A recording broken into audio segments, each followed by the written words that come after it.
மல்லி சீரியல் நேயர்களுக்கு வணக்கம். மல்லியின் சொந்தத்தையும் பந்தத்தையும் இந்த வீட்டை விட்டு வெளியே துரத்தலாம்னு நினைச்ச ராஜுக்கு மறுபக்கம் நம்ம விஜய் இப்போ ராஜி அவங்கள வீட்டை விட்டு வெளியே துரத்த நீ யாரு, நீ இந்த வீட்டை விட்டு வெளியே போ அப்படின்னு தன்னுடைய தம்பி இந்த ஒரு வார்த்தையை சொல்லுவாங்க அப்படின்னு ராஜேஸ்வரி கனவு கூட நினச்சி பார்த்துருக்க மாட்டாங்க. நினைப்பது ஒன்று நடப்பது ஒன்றுன்னு சும்மாவா சொல்லியிருக்காங்க. இப்போ ராஜேஸ்வரிக்கு ஒரு சரியான பாடத்தை நம்ம விஜய் கற்றுக் கொடுத்தாங்கன்னே வந்து சொல்லலாம். இப்போ தான் சேனலுக்கு முதல் முறையாக வரீங்கன்னா மறக்காமல் லைக் பண்ணிட்டு வாங்க.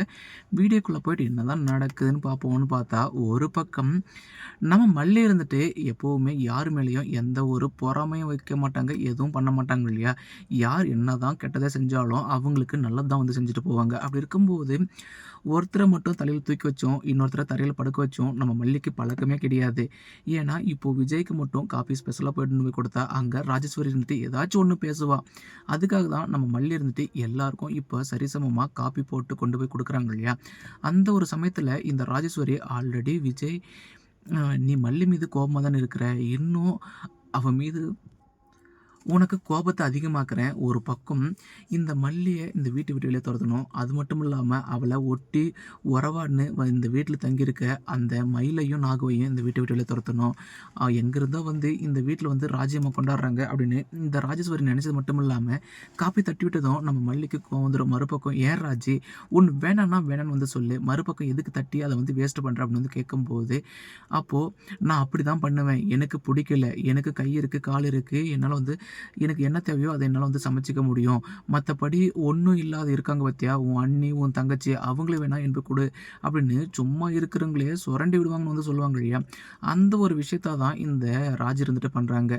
மறுபக்கம் இப்போ நாகு சும்மாவும் இருப்பாங்க, அவங்களுக்கு கோபம் சும்மா அப்படி தூக்கிட்டு வரும் இல்லையா. அப்படி இருக்கும்போது இப்போ நாகு இருந்துட்டு ஏ ராஜ் உனக்கு தான் வாய் இருக்குன்னு வந்து பேசாத, நீயும் நாங்கள் எப்படி இருக்கோமோ அதே போல தான் இருக்க, ஏ நாகு உனக்கெல்லாம் பேச தகுதியே கிடையாது. அதாவது ஒரு நாத்தனாரை கட்டி கொடுத்தோன்னா அதே போய் வீட்டில் ஓசி சோறு சாப்பிட்டு தானே இருக்கீங்க, மற்றபடி உங்களால் வந்து என்ன யூஸ் இருக்குது இந்த வீட்டில் அப்படின்ட்டு இப்போது எவ்வளோ கேவலமாக பேச முடியுமோ அவ்வளோ கேவலமாக இந்த ராஜேஸ்வரி இருந்துட்டு நம்ம நாகுவையும் மயில வந்து பேசுவாங்க இல்லையா. அப்போது நாகு இருந்துட்டு சரி இந்த விஷப்பாம்பு கட்டை இனி பேசி எந்த ஒரு பிரயோஜனமும் கிடையாது, நம்ம பேசுறது நம்மளோட டைம் வேஸ்ட்டு எனர்ஜி வேஸ்ட்டு, அதனால நம்ம எங்கே போனாலும் பழிச்சுப்போம் நம்மளுடைய நீதிக்கும் நேர்மைக்கும் நியாயத்துக்கும் அப்படின்றதுக்காக மல்லி இதுக்கு மேலேயும் நான் இந்த வீட்டில் இந்த அசிங்கத்தை தாங்கிட்டு இருக்க போகிறது கிடையாது, நான் இந்த வீட்டை விட்டு வெளியே போகிறேன், உன் தங்கச்சி மயிலையும் கூட்டிகிட்டு போகிறேன், அவளை எப்படி பார்த்தோன்னு எனக்கு வந்து தெரியும் அப்படின்னு சொல்லிட்டு போவாங்க இல்லையா. அப்போது மல்லி இருந்துட்டு அண்ணி சொல்கிறத கேளுங்க அண்ணி, தங்கச்சி என்ன பண்ணுவாங்க, நீங்கள் எங்கே போவீங்க அண்ணி, இங்கே இருங்க அண்ணி, நான் விஜய் கிட்ட வந்து பேசுகிறேன் அப்படின்னு சொல்லுவாங்க இல்லையா. ஆனால் மறுபக்கமும்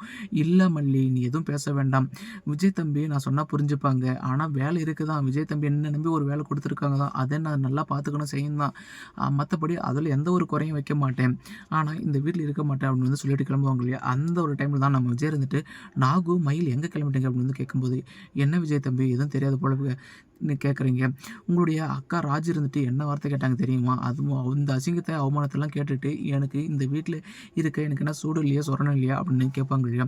ஏன் ராஜ் உன்னாலலாம் சும்மாவே இருக்க முடியாதா, இந்த வீட்டில் ஏதாச்சும் ஒரு பிரச்சனையை உண்டு பண்ணணும், யாராச்சும் ஏதாச்சும் ஒன்று பண்ணிகிட்டே இருக்கணும், உன் வேலை என்ன, உனக்கு என்ன, இந்த என்னுடைய சொத்து எல்லாமே நீ வந்துட்டு ஆண்டு அனுபவிக்கணும், அது மட்டும் தானே உனக்கு அப்படின்னு இப்போ நம்ம விஜய் இருந்துட்டு டேரெக்டாக முகத்துக்கு நேராக வந்து ராஜ்யை வந்து கேட்டுடுறாங்க. அப்போது ஏ விஜய் நான் எதுக்காக அது மாதிரிலாம் பண்ண போகிறேன், அப்போது பேசாமல் சைலண்ட்டாக இருக்க வேண்டியது தானே, எதுக்கு அவங்கள வந்துட்டு சும்மா வம்பிழுத்துட்டு இருக்க, அவங்க இந்த வீட்டில் இருப்பாங்க, ஏன்னா அவங்கள நம்பி நான் ஒரு வேலை கொடுத்துருக்கேன், ஒரு பொறுப்பு கொடுத்துருக்கேன், அப்படி இருக்கும்போது அவங்களால எனக்கும் நிறைய வேலை ஆக வேண்டியது இருக்குது, நீ வேணா இந்த வீட்டை விட்டு வெளியே கிளம்பு அப்படின்னு இப்போது நம்ம விஜய் இருந்துட்டு இந்த ராஜ் எதிர்பார்க்காத ஒரு விஷயத்தை வந்து சொல்கிறாங்க. இதுக்கு அடுத்தடுத்து என்னென்ன சுவாரஸ்யமான விஷயங்கள் இன்ட்ரெஸ்டான இந்த நம்ம சேனல் வந்து ஃபாலோ பண்ணுங்கள் ஃப்ரெண்ட்ஸ். தேங்க்யூ ஃபார் வாட்சிங்.